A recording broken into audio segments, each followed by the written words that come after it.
I will turn the floor over to a man who wears many hats, Mr. Ron Levine, Grammy Award-winning performer. Okay. Wrong glasses. There we go. We're going to play. This is going. What you're going to see is the end point of the lecture, sort of. And I'm going to be discussing the journey to get here from when I was 7 years old up to there and to today. This will take about 1 minute.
was about seven, Leonard Bernstein used to have young people's concerts.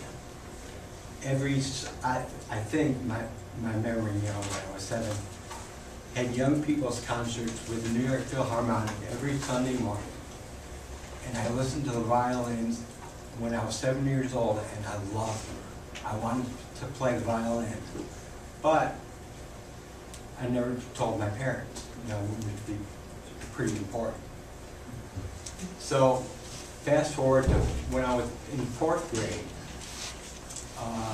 John Oberburner, the flute player from the Syracuse Symphony, came to each one of our classrooms, played the flute and the piccolo, beautiful, told us we could come to the cafeteria on Thursday morning at 1 o'clock and sign up for lessons and rent an instrument.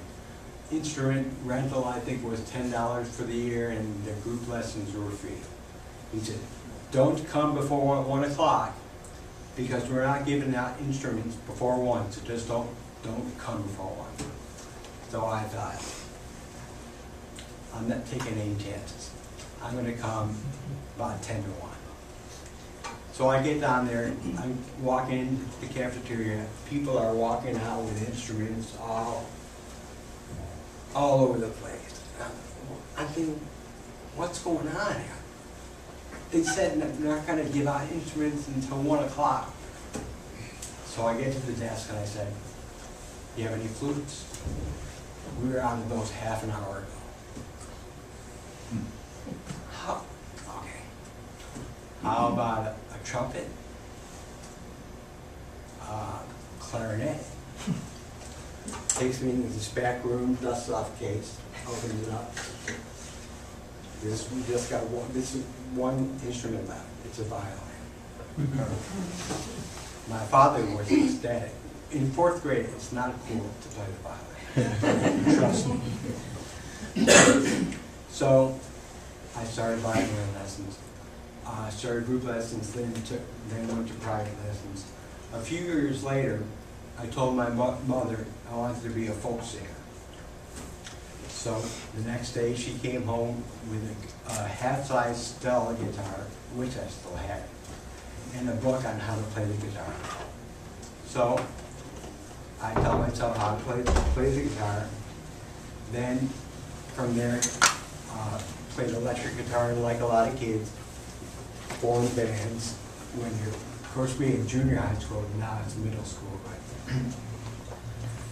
my cousin bought a used set of drums, and it said the Chevelles on the bass drum. So that became the name of our band. My friend Rob joined another band, and they needed a bass player. So he said, can you do that? I thought, well, it's the same 4 strings as the low strings on the guitar, just, I'm sure I'll do it.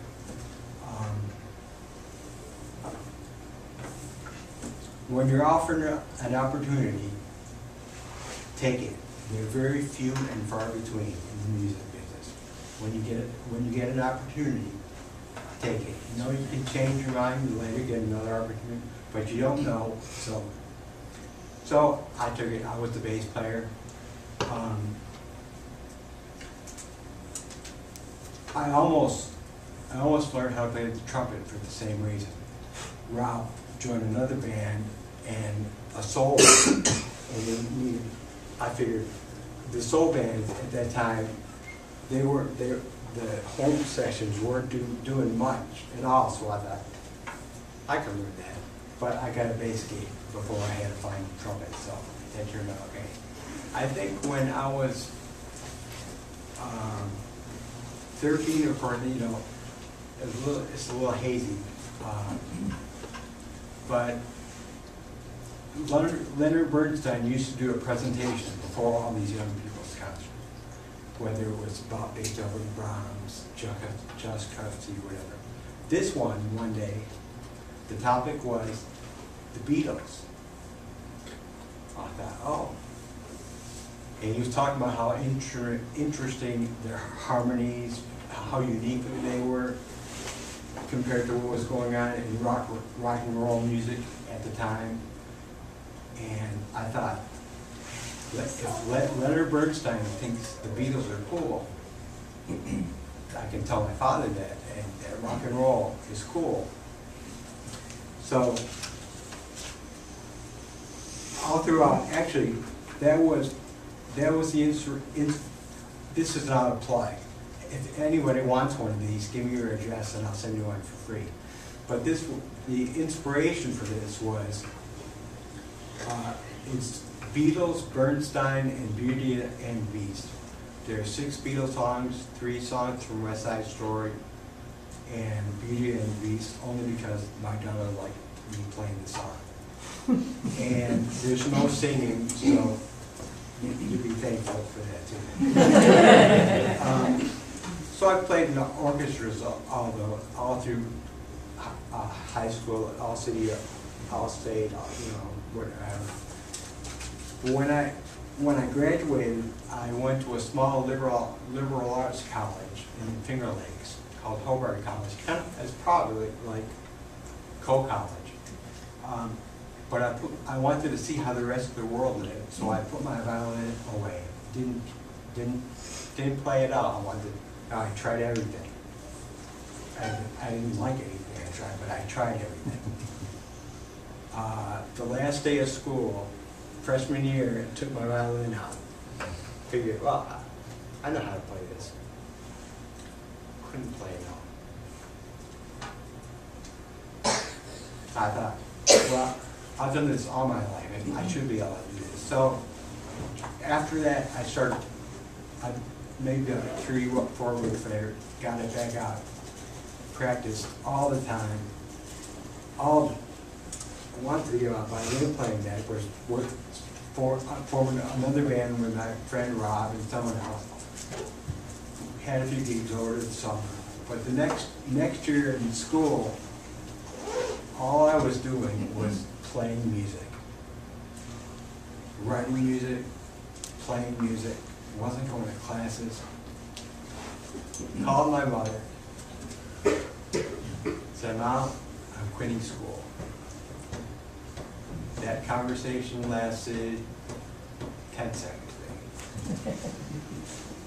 So I figured I had to come up with a plan B. So I called her a few weeks later and said, how about if I go to music school?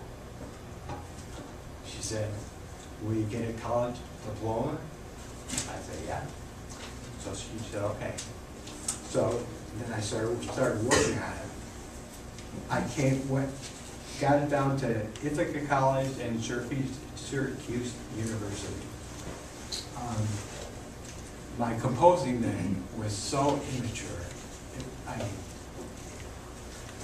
My interview at Ithaca, it was with Carl Husa, genius of the composer. And at the time of the interview, he was in a class, so I knocked on the door, walked in and said, told him I was here for the interview, handed him some music I was writing.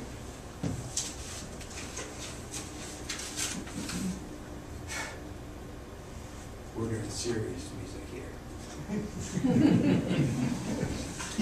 So, I thought I better work on it a little bit more. Syracuse apparently saw something in me.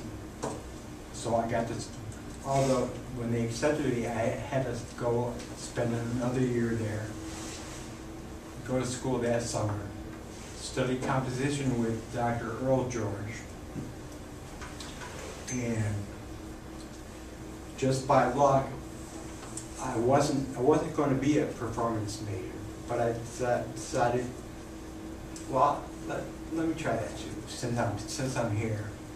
And the professor was Louis Crasher, and I don't know if you know the name. You could Google it, find out. He is the reason there's an Alban Berg violin concerto. He did the world premiere of that concerto and the Schoenberg concerto. but I was at the right place at the right time. So I've got a million Louis Krasner, we call it Louis endearingly. I have a million Louis Krasner stories. I'm going to tell you one a little later, because we'd be here for about a week to tell you all the wonderful things that he did. During school, I had a duo with Rob, the same person from years ago. We played 5 nights a week. Our main gig was in a place called the Bargain Country House. We started in the basement, and you could see, there was an opening, and there was, someone mentioned chicken wire.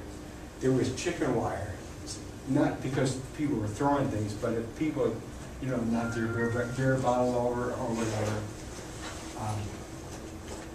we'd be protected. But we graduated to the top floor and made more money, bigger crowds. We did that all through school. That paid for my school, but you know, playing every night and going to school during the day. And in order to Dr. George was a wonderful composer. Wasn't really a great advisor.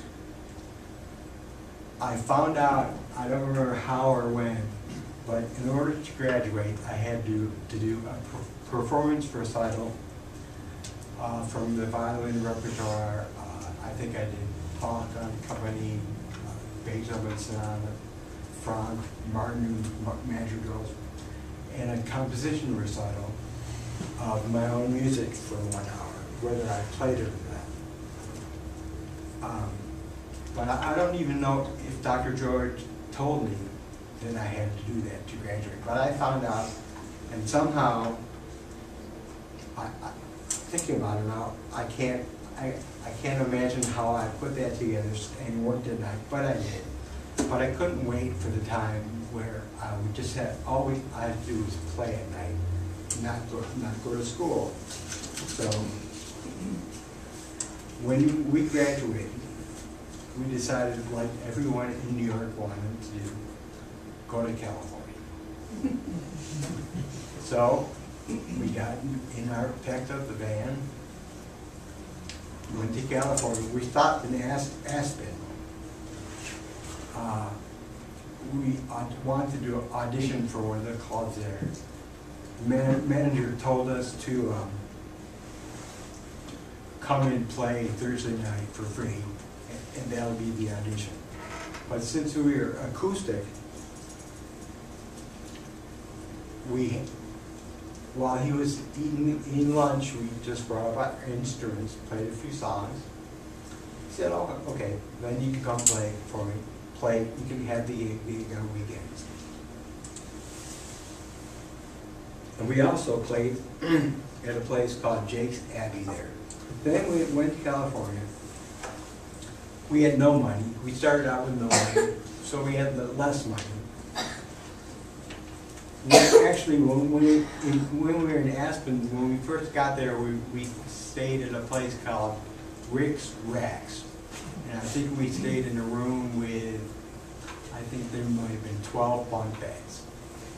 Very inexpensive, but like I said, we had no money. Got to California, and in the paper for a talent contest. I think it was called the Palomino Club in North Hollywood. So we won $50. It was like winning the lottery. But then we ended up working in San Diego, and we played, the place we played in San Diego had restaurants all throughout California. They moved us to mountains in California. And then after several months, I got tired of it, went back to New York. I don't know how I got in this band, but it was a 6-piece band called the Mossback Mule Band. Actually, there's some videos on YouTube since I learned how to do that. it was a good band. We made lots of money, but our overhead was, we spent it on sound equipment, the trucks, so we never saw the money. One thing I'll say about Louis Craftsman, he always surprised me.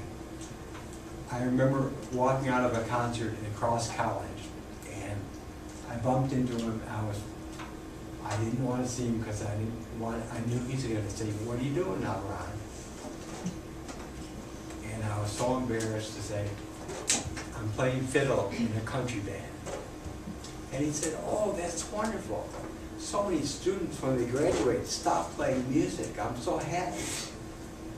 He always, but that's the only Louis story here today.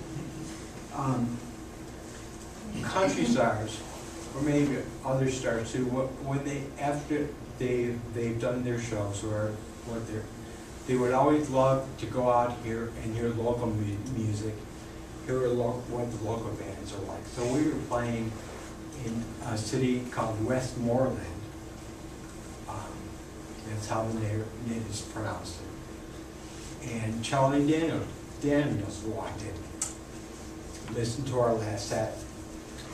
He ended up engraving. He signed his name on the guitar player's Telecaster, but he engraved it with a ballpoint pen. The guitar player was ecstatic, so happy. We were playing in Rome, New York, while a little bit later, excuse me. We talk a lot. My mouth is dry. We were playing in Rome, New York. Mickey Gilley was playing at the Boonville Fair. After the fair, he and his band came to hear our band, the Mossback Mule Band, where we were playing. And my philosophy was always, if you hear something on the radio, why would they want to come hear us play exactly the way they played it? They could just play the record.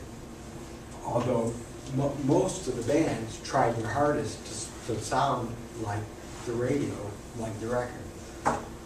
My philosophy was just the opposite. If we want to do a song, we need to create our own version of it. And that is the one thing that Gilley liked the best about it. So, because of that, he decided to bring us. Gilley's club is, or was, before it mysteriously burnt down, the largest nightclub in the world, and he had just built a recording studio attached to it, and wanted us to come down, record an album, and play in his club.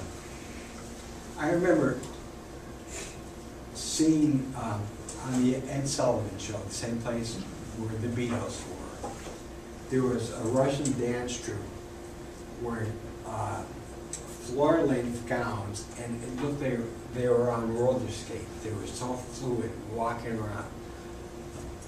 When we walked into Gilley's, huge dance floor, the way the Texans were doing the two-step, and we went with the Johnny Lee and Mickey Gilley's bass player. We went, the first time we went in with that, we found out in New York, if you're wearing a hat, when you go inside, you take your hat off. In Texas, get out of the car, walk up to the door, put your cowboy hat on, walk into the club, and there are people, then I saw that same fluidity of doing the Texas two-step around that huge dance floor. Guys with their Lone Star long neck in their back pockets with their cowboy hats on. It was amazing. But, so we recorded the album. Nothing came of it. not a surprise. Came back to New York. While I was there, I made friends with the fiddle player in the house band, Robert Heritage. We would write letters to each other, you know, on paper. Put them in. I don't know. Put them in an envelope and stamp. There was no internet. Can you explain that better? No. But Robert actually called me one day, said, Gilly's fiddle player just left, and he's looking for a new fiddle player. So I called Gilly. I said, Gilly, I'm your man. He said, we're leaving in 3 days. Can you be here in 3 days? I said, sure. So I got on the phone and I thought, how am I going to get down there in 3 days? So, but when you're offered an opportunity in the music business, take it, because you don't know. I mean, I always wanted to go on the road in a big show bus with the, you know, with the big star. Mickey Gilly wasn't the one I was thinking of, but that was the opportunity that presented itself. So I took it. Joined Gilly's band, was called the Red Rose Express. His big hit at the time was Room Full of Roses, so that's where they got the name. So I drove, packed up everything I could in my little Dodge Colt, found out that I had the only vehicle in the state of Texas that did not have air conditioning. Even old pickup trucks had air conditioning. I didn't have it, but so I finally get to Pasadena, Texas. That's where Gilly's was. Pasadena shares the border with Houston. Two completely different cities. Driving down Red Bluff, one of the main thoroughfares in Pasadena. After 3 days or 2 days, maybe on the road, there was a huge white cinder block building with big, bold, red letters. Knights of the Ku Klux Klan. Did I just go back 100 years?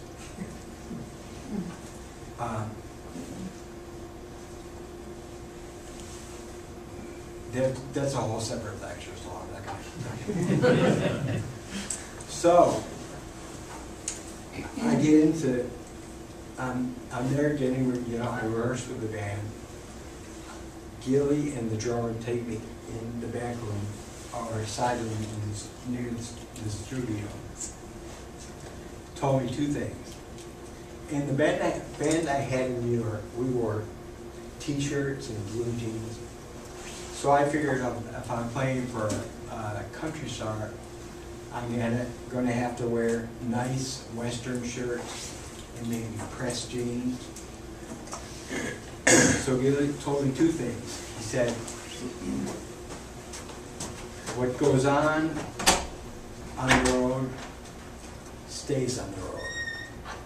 I thought, it's, you know, it's your business, you know, do what you want.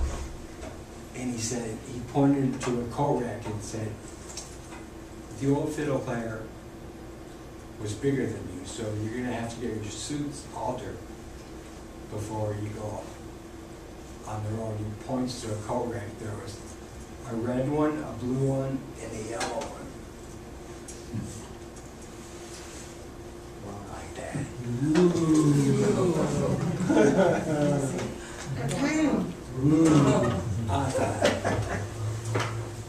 Okay. I would put on about 1 minute before the show, and the second the show was over, I didn't like this. But, so, for the first 6 months, I played in every honky-tonk in the southeastern part of the country. Then, someone wrote a magazine article that Irving Azoff, who was a film producer, read. It was called Urban Cowboy. And it was about Gillies. And that's when they decided to make the movie. So I was in the right place at the right time. Charlie Daniels did several songs in the movie. When he was there, Gilly said, "You want to meet Charlie Daniels?" Sure. I already did, but I thought, okay. He brings me out to him. Charlie looks at me and says, "Oh, Mustang Mule Band." I was shocked. So before we play the next set, what we're going to play is the song that I won the Grammy Award for. Orange Blossom Fest Special. Every fiddle player in the world plays it. I happen to be there. Like I said, the right time, right place at the right time. Before we started to record it, Patrick Swayze, I don't know if you know Patrick Swayze, the dancer, but his mother choreographed the movie. Before we started recording the song, she walked into the studio. I was in a booth, and the rest of the band was in different places in the studio. And she was in the control room. She said, "You know what?" She got our attention and said, "What I'm going to do is I'm going to dance the hoedown that John Travolta is going to dance. And I want you to watch me. Watch me for the speed. I'm going to speed up in the middle. Watch me for that. I'm going to give you a cue for when it ends. And then it has to end right when I tell you." So we followed her, and that's what we did. Then the engineer said, "Ron, just one day." Engineer said, "Can you play a harmony part to what you just did?" I said, "Sure." So I did that. So you probably can't see this, but because the director wanted it to be accurate, way in the back, in the left, you may see 2 fiddle players. I played both of the parts on the track, but since there were 2 fiddle tracks, they wanted to have 2 fiddle players in the movie playing. So you'll be watching John Travolta dance and Gator Conley. But if you happen to, around 1 minute into it, like I say, in the back left, you may see 2 fiddle players, but no.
walked out of the studio, said, and we never saw her again.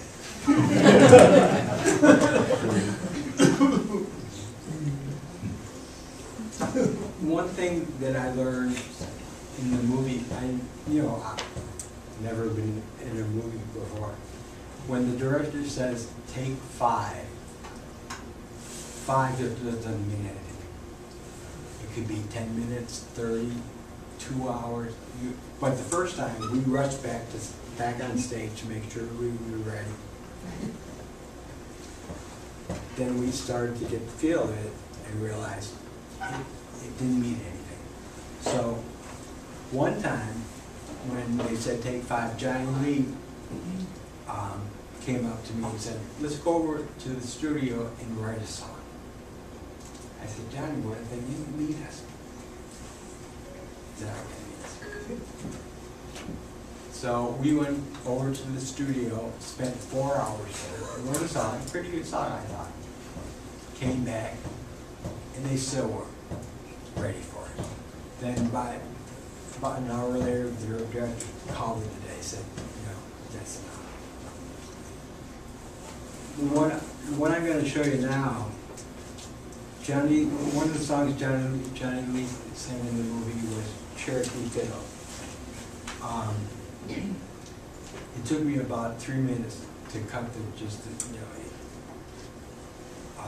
tracks in the studio. It took 4 hours to film. It's 9 seconds. 9 seconds of music took 4 hours. They take tape measure out to the camera, film one angle, do whatever they do for 20 minutes, come back, another angle, tape measure. They only have one angle on the film, but it's 4 hours. Anyway, if you want to just play up to that point.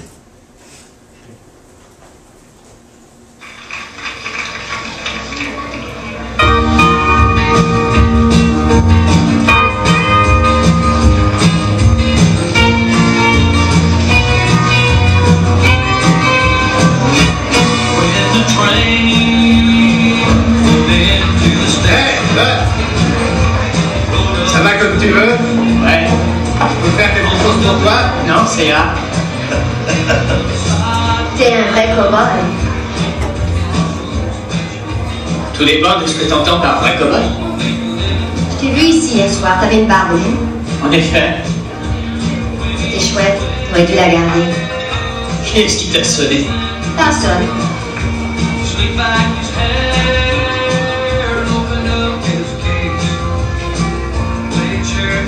Tu sais faire le deux temps? Tu parles?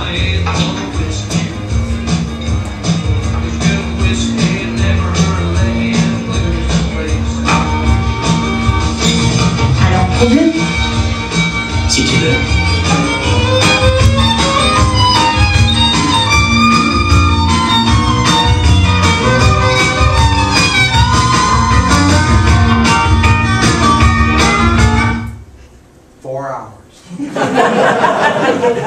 I forgot to say, I don't know what language that was over.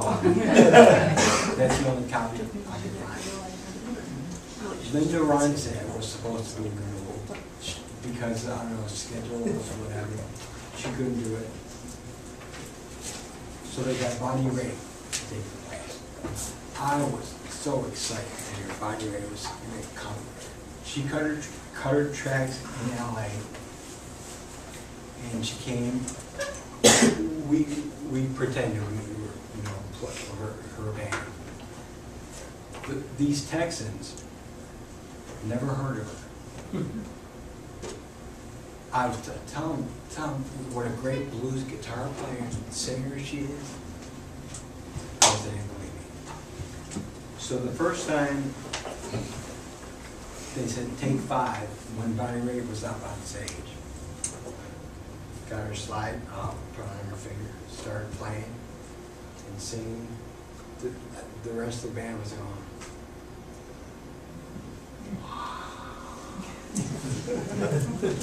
So every time they said take 5 when Bonnie was there, we jammed until they were ready for us next time.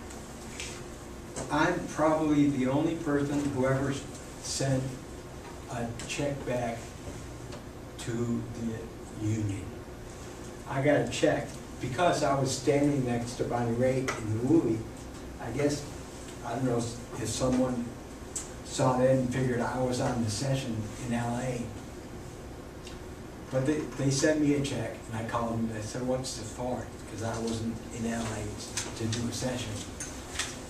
And they sent me the union contract, and it had my name with all these top LA session players. And I called them back and I said, that's not me, I'm sending you the money back. I said, I think it sounds to me like Byron Berline. You might want to start there, but it's not my money, so I don't want it. What I found out from traveling with Gilly, we had, after the show, Gilly would sign autographs, but usually people would buy concessions, buy albums, t-shirts, whatever, and he would sign it. What I didn't, well, first, the band thought, why don't we make t-shirts and sell it also and make some money ourselves? So we made, I thought they were really nice looking black t-shirts with the Urban Cowboy logo on them. Highly illegal, I'm sure, because we had no permission to use the logo. Sold them like that. So when we got back to Texas, we thought, we'll order a bunch more and sell them too. Get back to Texas, gotta stop. We didn't realize the road manager, a percentage of his pay was from the concession, and they might have made more money on the concessions than they did on the show. I think nowadays, because artists don't make much money on CDs and MP3 downloads, they make a lot of their money on trying to do as much as they can with concessions and at their shows. So at the next time we went out, they were selling shirts that looked very much like the ones we designed, except it had the R in the circle because they got permission from Paramount, and the Gillies logo also on the shirt, but we were out of business. Working for a country artist, every night they want you to sound like the record, their record. Every night you play, it's stifling musically, because you just play the simple parts every single night. So after 2 years, I moved to Boulder, Colorado. Started a band with my brother. We had 2 fiddles, no lead guitar. I felt like I was unchained. I felt so free. But since there was no lead guitar, I had to figure out anything I could do electronically with effects or improvisation, whatever, to make the violin the lead instrument and make it interesting. And so, still kept my philosophy of if someone already did it this way, why would we want to do it this way? So, we played in ski resorts, and we played all the way in the Rockies, all the way from Boulder up to Edmonton, Alberta. And at that time in Edmonton, any place you went, any club you went into, someone would say to you, Wayne Gretzky is going to be here today. Never saw him. While we're setting up to rehearse one day, my brother says, "You've been nominated for a Grammy." Yeah, I said, "Sure." He said, no, look in the paper right here. So I called Naris and I said, I'm not in your band anymore. Am I still eligible for this Grammy? He said, we don't care who's in the band. We care if did you play on the record. That's what the Grammy's for. Well, I said, yeah, they did the research and then they sent me two tickets to the show. It was the last time they had it at Radio City Music Hall in New York City. If I were king of the Grammys, it would still be here. But Staples Center, you can sell a lot more tickets. Tickets are not cheap. So, but I remember, and I didn't really consider whether we had a shot in winning or not. Of course, that year everybody knew Coe College, so. All I remember was when they announced the winner, I wasn't sure if they said our name. All I remember was I was sitting in a seat, and the next thing I knew, I was up on stage. Don't know how I got there. The presenters were Jerry Mulligan and Helen O'Connell. One thing I found out, they don't know who the winners are until they open the envelope. So on the Grammy they hand you, it's just a plain plastic base because they don't know. So as you're walking off stage, they ask for it back.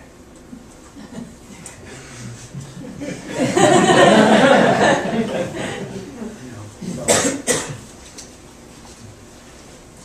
I thought, and to talk a little bit about the Grammys before I talk about national, because I think you're going to have another lecture that's going to cover that. I thought that if you won a Grammy Award, you're automatically a member of NARS, the National Recording Arts and Sciences. When I moved to Nashville, I went to their office and said, I want to join. They gave me the form I had to fill out to meet the requirements. I said, no, I won a Grammy Award. They said, yeah, I know, but you got to fill this out. So I did. So I'm a voting member of NARAS. A little bit about the process. Anyone can enter. Actually, I looked up some of the actual requirements. If you're a record company and not a member, you can register your record company with theirs, and then enter your CDs or your song. Not in the old days, it was all on paper. Now it's all on there. Have a website where you'll have a list. For example, this year I think there were over 1,000 entries for Song of the Year, and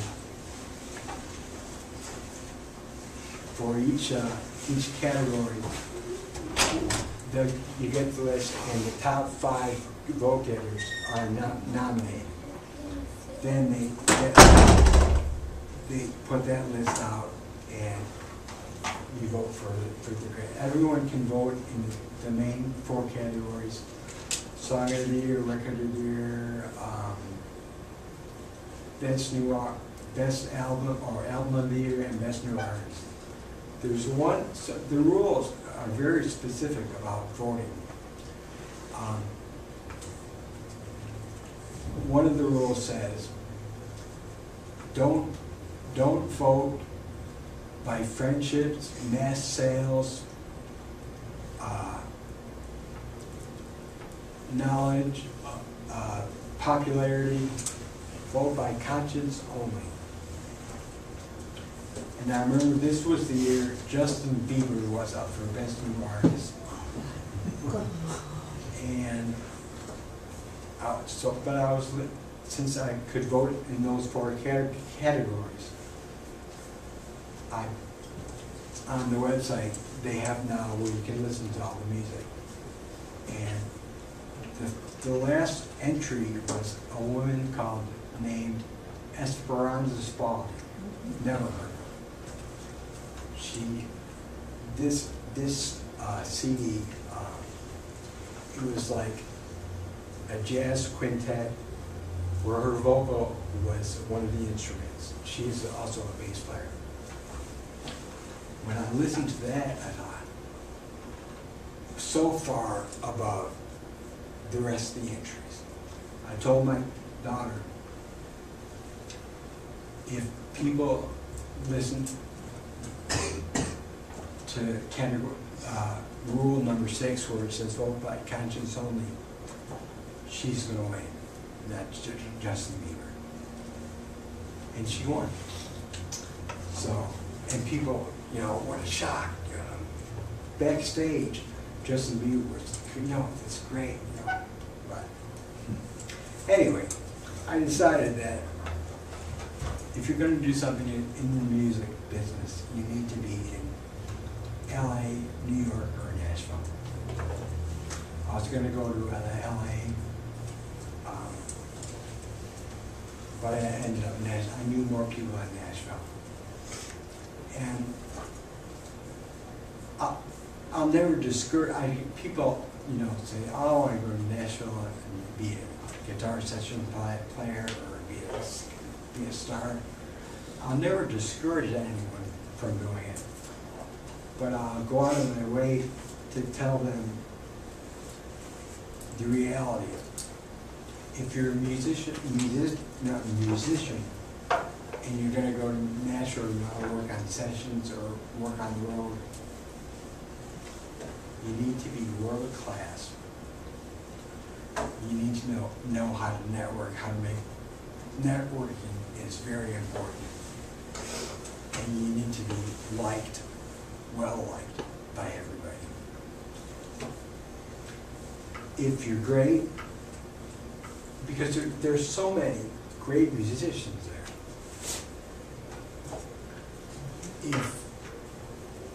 If you're not well liked by producers, well, or you don't get along with the other players, well, I just, there's enough to pick on. But what happens is every day, let's say someone in Davenport, Iowa, the best guitar player, as everyone in Davenport said, you're so good, you should go to Nashville.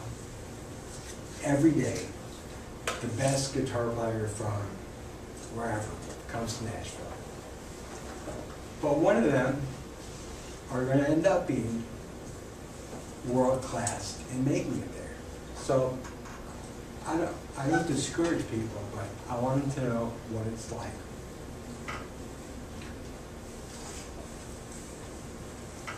The first thing I did when I got to Nashville was join the union. Why? Well, get your name in the union directory, put your card on the wall. First place to start networking. The networking, it takes a long time to get to know people, little by little. Who's that guy? Oh, fiddle player, okay. He used to play with Gilly. So you finally get to be on a session so someone gets to hear you. Little by little, you can get the networking process going. Also, if you're doing master sessions, a lot of demo sessions, and any TV shows, the paycheck is at the union. It's on the union contract. You have to go there to pick it up. If you're not in the union, you don't get paid. Also, an aside, if you don't even say the word Las Vegas, if you're not in union, I'll stop there. But I did a lot of sessions. I was surprised how a lot of people got around the union. They would have, in the newspaper would come out, say, don't work for this company or this company because they're not union contracts. But I work for a lot of, you know, if you're starving, someone says, you want to do a session, I'll give you $50 to plan. Okay, you'll do it. And people will hear you, someone, oh, that guy's good. Next time we get one of these master sessions, or hire him. You know. So little by little, I was actually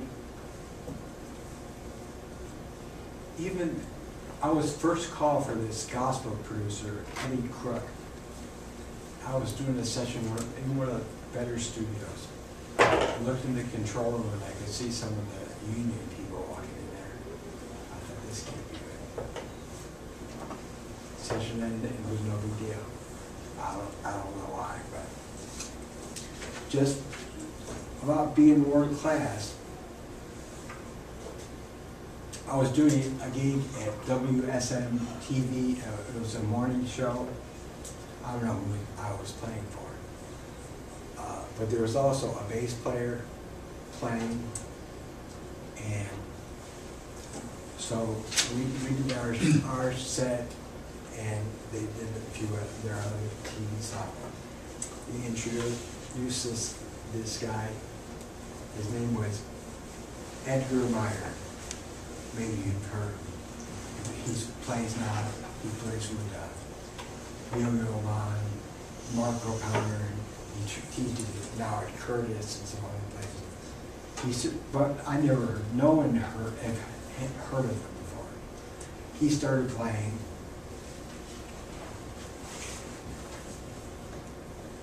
Wow. It was one of them. It was just amazing.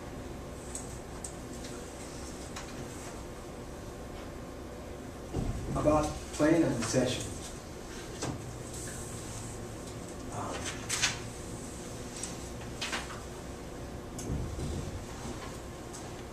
The players are the ones who come up with the music ideas for the records.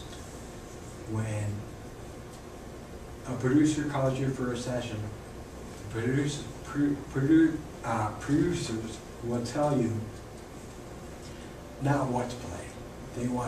They'll expect you to come up with the ideas. They'll tell you where to play. I want to start with this, with the fiddle, then the guitar here, steel there. They won't tell you what to play. They expect you to come up with the ideas. And what's also, and then they'd have a demo you'd listen to, or a guitar player singing and playing. You'd sit there writing on your chord charts. Right, they have fiddle here, guitar here, and then you do the session. But they never tell you what to play. But you have to know also where not to play. Very important.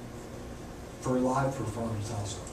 You never ever want to get in the way of the artist, of the singer. On stage, in a recording session, don't ever want to get in the way of the star. I was doing a session when I moved back to Nashville. Gilly would still call me for sessions. He called me one time and told me, I want you to do this session for me. Told me how he wants me to play something. When I worked for him, he'd tell me how he wanted me to play something. I never understood what he was talking about. But he must have liked what I played. So he told me what, you know, like you did when you played for me in Texas. I don't know what he's talking about. So they already cut the tracks. I went in to do the fiddle tracks. I was doing you know, playing for it. John Boylan, after a while, stops me and said, Ron, quit trying to sound like Johnny Gable. I want you to sound like Ron Levine. I thought, I could do that. One take, we're done, that was it. Just a few more things about playing the right things. James Burton, you can Google him also. I was doing a session, I think this must have been for the Urban Cowboy movie. I was there, I was warming up, tuning up, rosining the bow. While I started doing that, James Burton walked into one of the rooms, got his guitar out, listened to the song once, they played it back, he played his guitars. It was subtle and it was perfect. Packed up his guitar and he was done. I wasn't even done warming up.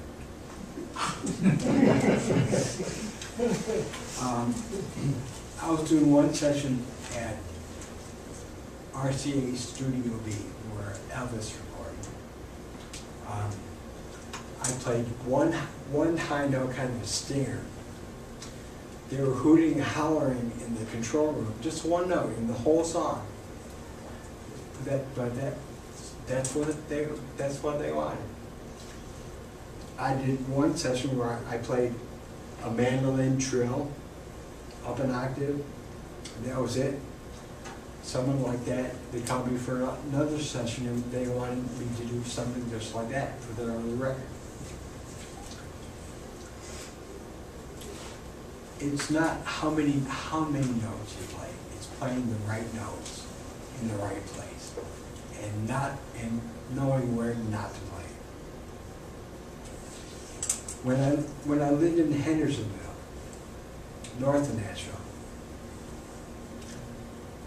Excuse me for a second. I get alarmed to talk. You could walk in the parking lot. Great keyboard player lives there. Great drummer lives there.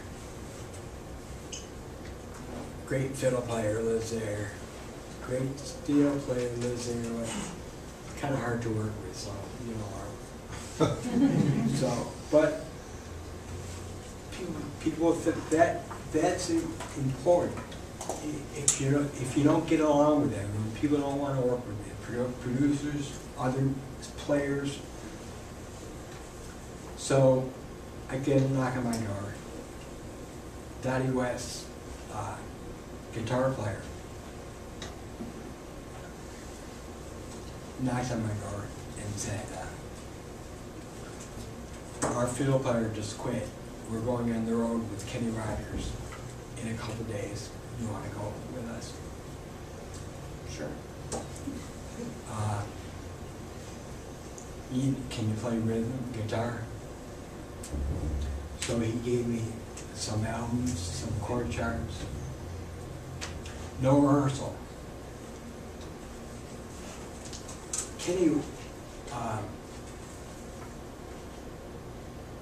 Kenny Rogers' setup was he carries his own stage with him, or then did. Big round stage, about 70 feet off the ground. We played under the stage, you couldn't see us. I loved it. The buses would drive. I remember the first two gigs were in North Carolina and used the auditorium for the college, the university. North Carolina and then North Carolina State. Bus drives into the arena. Again, I see just a bunch of blue seats. Do the show, get back on the bus, go to sleep, wake up in the next arena, get out, look up, looks like the same one, except Now all the seats are red.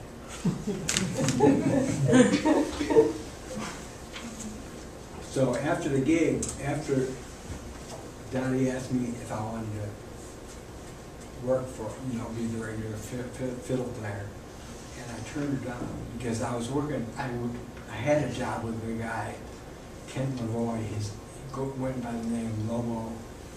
If you ever heard of the song "Me and You and a Dog Named Boo," that was his big hit. But we used to play in clubs, the two of us, with the house bands. I really wanted it.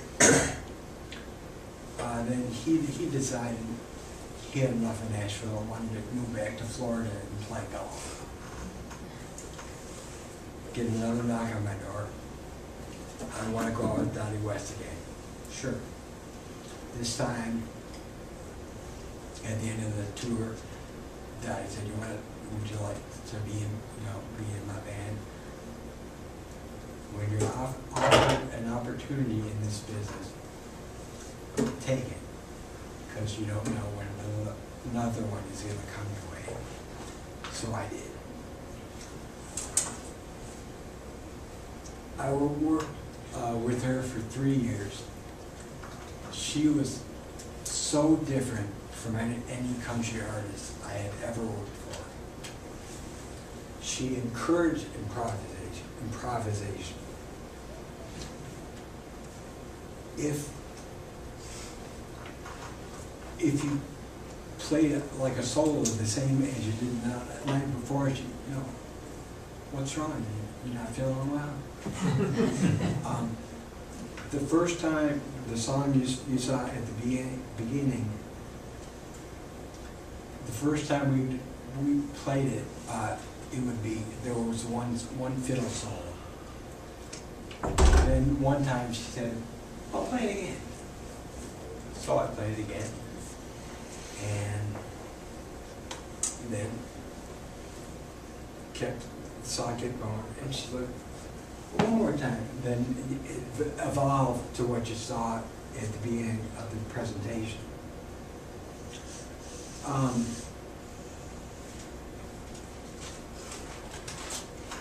When I was playing with Donnie, and actually part of the show, after we did Your Cheating Heart, one night she looked at me and said, just play something, anything. Okay. So I played Over the Rainbow. And then the next night she said, "Now play something again." So this time I played Over the Rainbow again, but the next time I learned something different. So I played a different song, and then it became, then there was one song that I did. One time I started playing some Bach, but there was one song that she really liked. So whatever I played, she always asked me to play that song. Then we played a couple of other fiddle songs, and it became, that part of the show was like the Ron Levine show. You can, on my website, you can hear examples of, what am I going to write? Which one was it? Some, Just write it down. when it's not, it doesn't have to be now. But doing the show was the best thing in the world. Is it Ray name? Yes. Yeah. Doing the show, honestly, nothing compared to doing that. After the show, getting on the bus, nothing was worse than, but you learn how to read without getting nauseous. I saw every episode of the Andy Griffith show 5 or 6 times. That's all we had. Of course, there were 2 of the guys on the bus that liked to watch movies where heads blew off. when everyone went to sleep, they would watch those. But the first thing, players in Nashville, they're work class, and they're always trying to get better. No one ever thought they were good enough. Always thought, everyone. I thought I was the only person. I thought I was terrible. Always had to get better. Then I found out the keyboard player who was my roommate with Dottie West thought he was terrible. Always had to work on getting better. He would set up his keyboard at night. I was getting ready to go to sleep, but he was conscientious. He put headphones on and practiced the keyboard. So I would hear. I said, Barry, you're not helping me. So,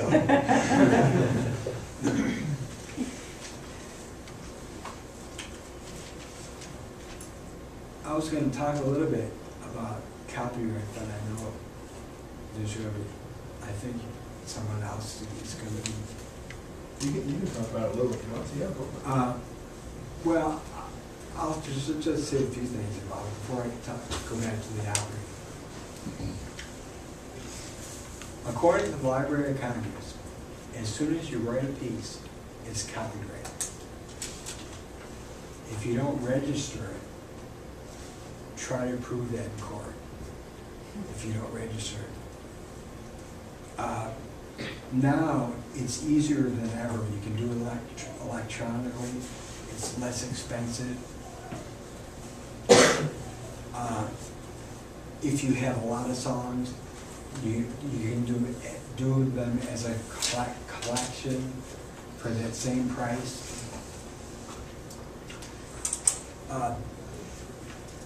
You can't copyright a title. The way I found that out, I was helping someone who was writing textbooks, who wrote a math textbook, and she wanted, I did the copyright for her, and she wanted to change the title.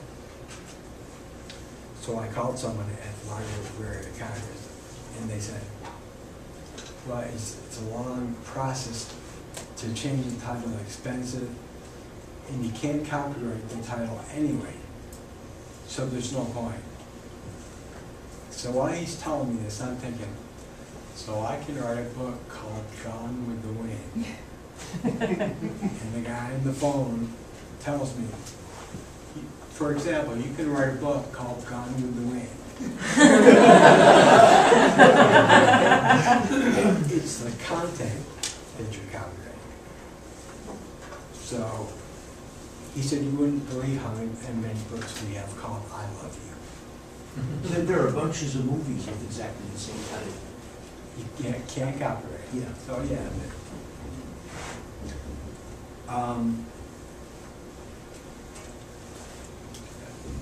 Two things I want to talk about. The Grand Ole Opry, we do our show, we do a sound check. Each one of us would spend about 20 minutes getting our sound, getting it right with the house, with the monitors. It'd take us 4 hours to do the whole thing. The Grand Ole Opry, there are 3 artists on a half-hour segment. You have one artist does their segment, there's a commercial, you have 60 seconds to find the nearest amplifier, plug in, and be ready to play. But the engineers there have been doing it for years. They're excellent, which, you know, I just plugged it into an amp, but you heard the sound, it's very, very, you know, professional sound. We would always play, whenever we did the album, we got to do the TV segment. All the rest were on the radio. if the house band got to do the TV segment, they got the TV pay, which was higher. So I went to Weldon Margaret, the steel player, and said, "You want to play with us?" He said, "Of course." I said, "Weldon,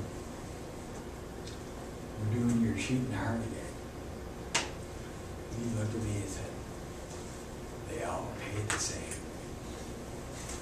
He was just glad to do it. So I said the jury ends with that Grand Ole Opry, but the jury is not over. I'm still, in the last several years, created these 2 CDs. And like I said, it's not a shameless plug. I'll give them to you for free if you give me your address. But I also found out, we used to joke about phoning in your card. I was offered to play fiddle on a recording for a band from Switzerland. They did the tracks there, put it in a Dropbox folder. I pulled the tracks out of the Dropbox folder, loaded it into Pro Tools, played my fiddle part, put it back in the Dropbox folder. They got in Switzerland. They did the same thing with a steel player. So you can phone it in your part. Even with the Grammys, I've got some friends with the Grammys who are offering me to play fiddle on some things, that they would do the same thing, put it in Dropbox, and do them in Pro Tools in Iowa. Put them back in Dropbox, they put them in Philadelphia where they are for the session. So the journey is not over. Now I'll be glad to answer any questions you have.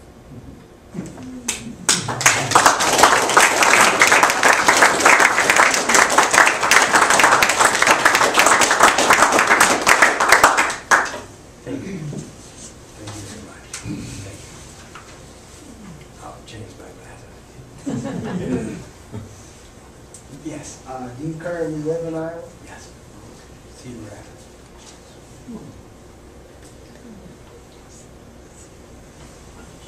You prefer this over Texas? Over here? Over Pasadena. Austin is a great place. Iowa, though, I like Iowa. It's all nice. Can I make a comment, Ron? Sure. I'm going to stand up because you're going to see me next week. I'm going to be the next week's lecturer. My name is Jerry Owen. I taught here for a very long time, been retired for 7, 8 years now. And Ron was a volunteer member in the Coe Symphony Orchestra during the, I'm guessing, middle 90s to the late 90s, right in there someplace, 95, 99, something in that zone. Came to lots of those Tuesday night rehearsals. We had a great time. I learned so much about him tonight that I didn't know, which is fascinating. I'm even more glad to get to know you, or to know you, and get to know more about you than I did before. It's a really great pleasure. Ron also played a concerto with the orchestra here for... I'm trying to ask my dad something. Dad? Mom said he has to go. Ron also played a concerto with the Coe orchestra here for fiddle, for country fiddle and orchestra, which was a wonderful, wonderful piece done by an Iowa composer out of Des Moines. So anyway, Ron, I'm really very proud of you and getting to know you better here tonight. Thanks so much for your presentation. Thank you, Jerry. Yes. Not really a question, but a comment to reinforce one thing that you said. I have a friend who, in his era, was one of the top jazz bass players around.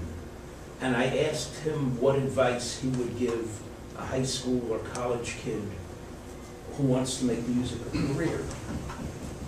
And he said what he did, he's from Iowa, go to Los Angeles, join the musicians union, meet as many musicians as you possibly can, play with any musician you possibly can, learn from every one of them, and you'll find out who you are.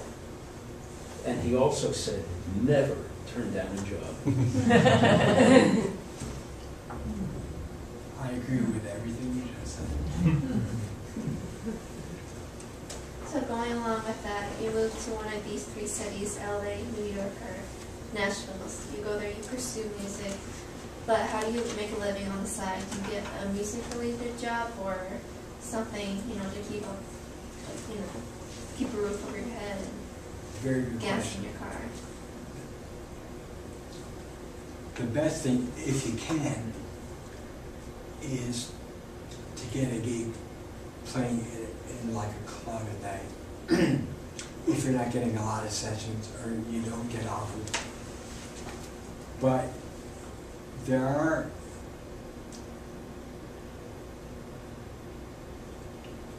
you need to, like you said, meet as many people as you can, play with as many people as you can. Everyone, you go to the grocery store, you check it out, so everyone's a songwriter, so everyone is always trying to meet people. So yeah, you might have to get another job, but you want to make yourself available. So if it's part-time, yeah, that's better. So you get to still play with people, and if it's as a player or a songwriter, what do you think of? Something along the line of radio. Oh, like That's right. radio, like what? Broadcasting or something. Oh, interesting. Well, you have to eat, so you have to, if you have to get a part-time job, but take every minute you have to go meet people in whatever part of business you're in. Ask them if you can come sit and just, can I watch you, maybe help you out, or get whatever part of the business, but meet as many people and make sure they know you, they know what you're able to do. And yeah, you have to do a lot of things for not a lot of money. I did a lot of sessions for not much money, but just so people would hear my name, know that I could play, know what you can do in broadcasting. So yeah, you have to eat. But if you get even a part-time job in that business, if it's in broadcasting, that's better. So for me, as a session player, some weeks were better than others, but I had a nighttime gig. So we played 5 nights a week when we were in town, and we had the days, some weeks we did sessions, some not. But we always had that to fall back on. So a nighttime, part-time job. If the broadcasting work you want to do is during the day, then sure, get a part-time job at night. Or if it's at night, get one during the day. That was kind of a long answer. How flexible is the scheduling for all this stuff? You talk about going on the road. I would think most concert tours were booked a long time in advance. Is it just a rare thing when somebody drops out and you can step in and fill in with the band for that tour? Or is it pretty much made up on the fly? Well, the bands, there's established bands, but at any point, at any moment, someone might quit, might want to do something else. But there's so much talent to choose from. If your guitar player in the band quits one day and you're going on the road the next day, there's a great guitar player up in listening to that apartment right there. Could probably pick up like that. So the parts are interchangeable on the fly. Yes. Again, in various cities, the local musicians union have, you know better than I, first call musicians. And as groups go across the United States, they add and drop people in regions. A friend of mine was with Stan Kenton for 4 years, and then decided he wanted to just stay home and get off the road. And he was the first call sax player in Indianapolis. And as bands went through, he had a partial tour. Yeah, the parts are interchangeable. There are in these music centers, there's so much talent. If I want the greatest keyboard player, I've got the greatest keyboard player in the world working for me. He or she quits, I can get the next greatest keyboard player the next day, just like that, and fit them right in.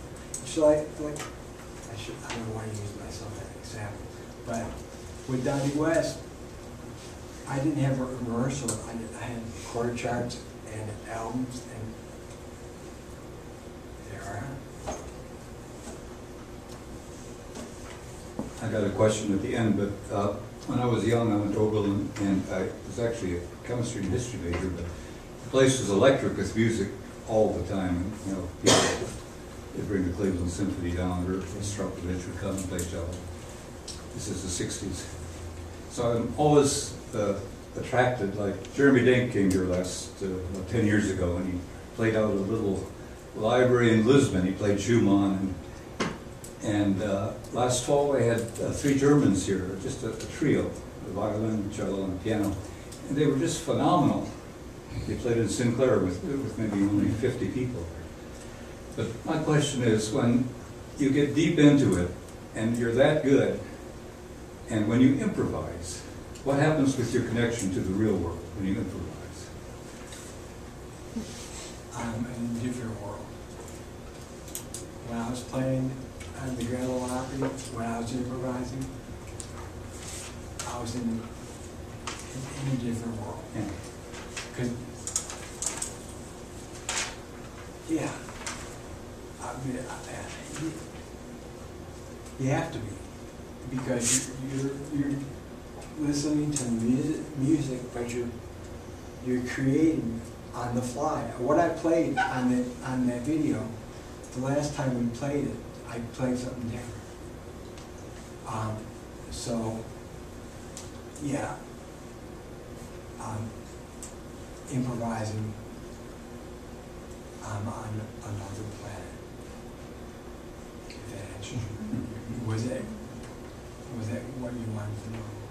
Yeah, I figured it'd be something like that. Yeah, for me it was. I remember watching a jazz player, Pepper Adams, sax player, playing with McCoy Tyner. I think he had played every single note possible ever.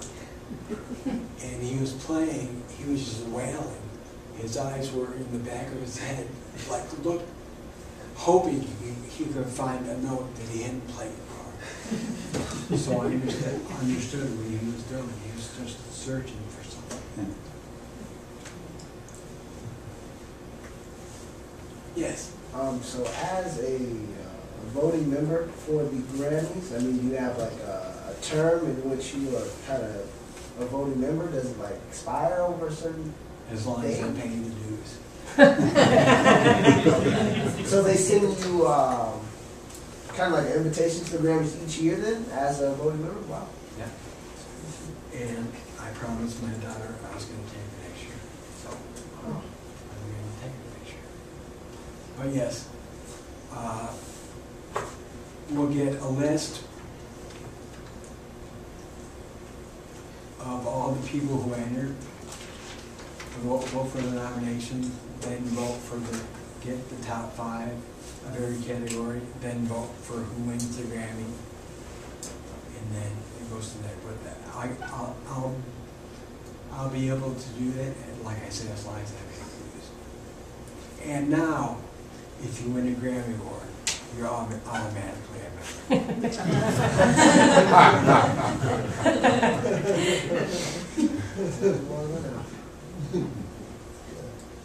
What else?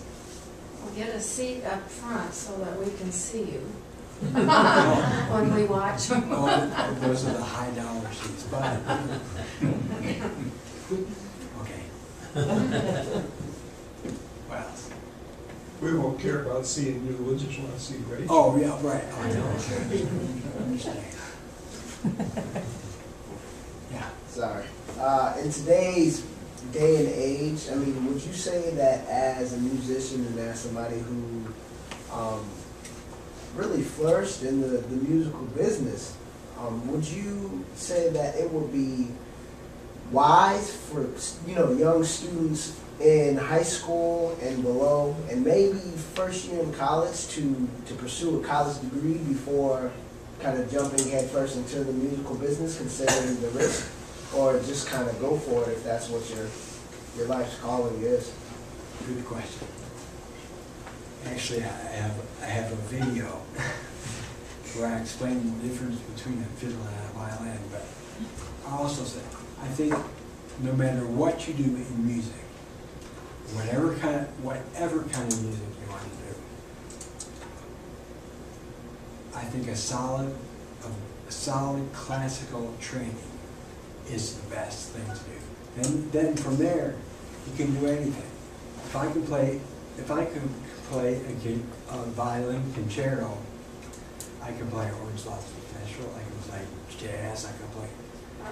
But you need to have that strong foundation, and you can do whatever you want. So I always say high school, college, get that strong foundation, and then you can decide tomorrow you want a different kind of music. So I say yes. Did I answer your question? Yeah. Oh, okay. Thank you.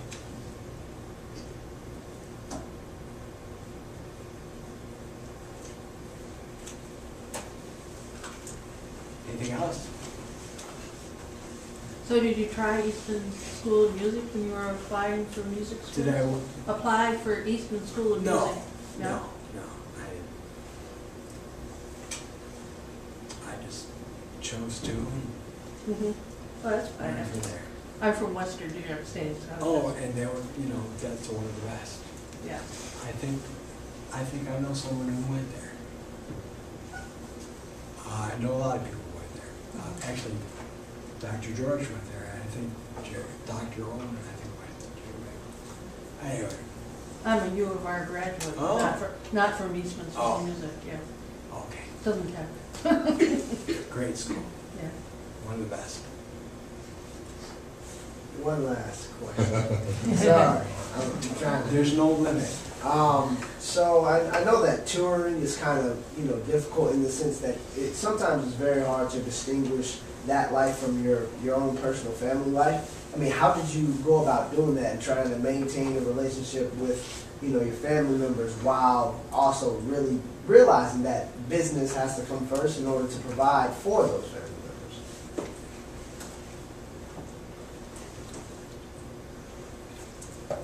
That's difficult. It's difficult to do. And actually, I got off the road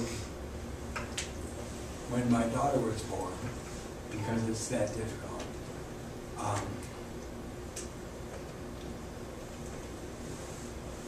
It's not a normal life. And anyone in a relationship has to understand that that's the life. And it's not easy. Traveling is not easy for you, for the people who who are waiting for you to come home. It's not easy. Like playing the music was nothing better. Getting on the bus, nothing worse. Until I got to drive the bus. But it's hard. It's not natural. But if you want to do that and you have people, whether it's relationship, they have to understand that that's the kind of life it's going to be. Whether they like it, they might not want to deal with that or not. And you have to decide if you want, if the music means that much to you, then that's what you're going to do. If I can chime in, my friend was with the Stan Kenton Band. You may not know, one of the big jazz band of the era. Okay, he went on world tour for 5 years. It wrecked his marriage. It wrecked his family. And I asked him why he was doing it.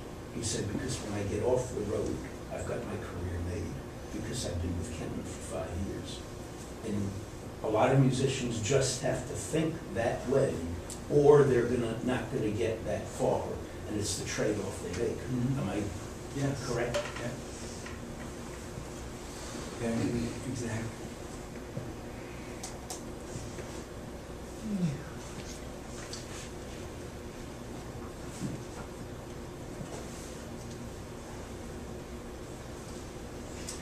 So you want to know how I got to drive the bus? Sure.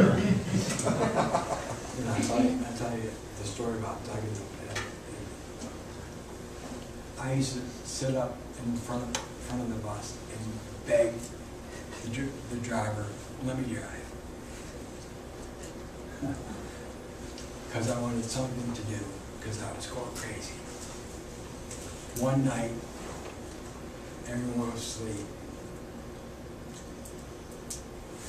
He turns to me and said, Ron, either I gotta pull over, I can't keep my eyes on, or you have to drive.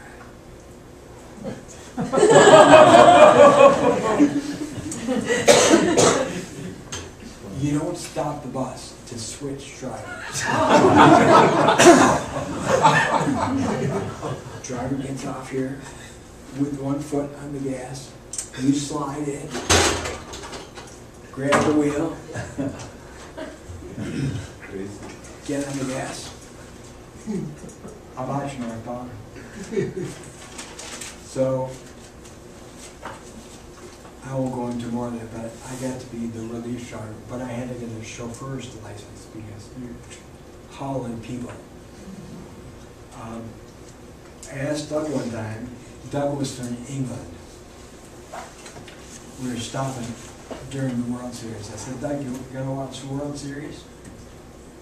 He said, is England playing?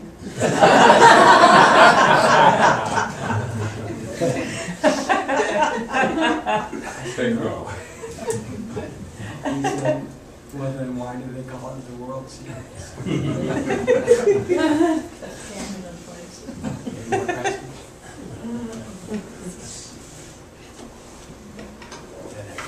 Again, we're done.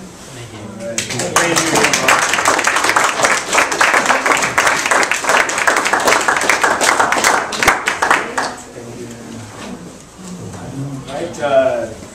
Everyone in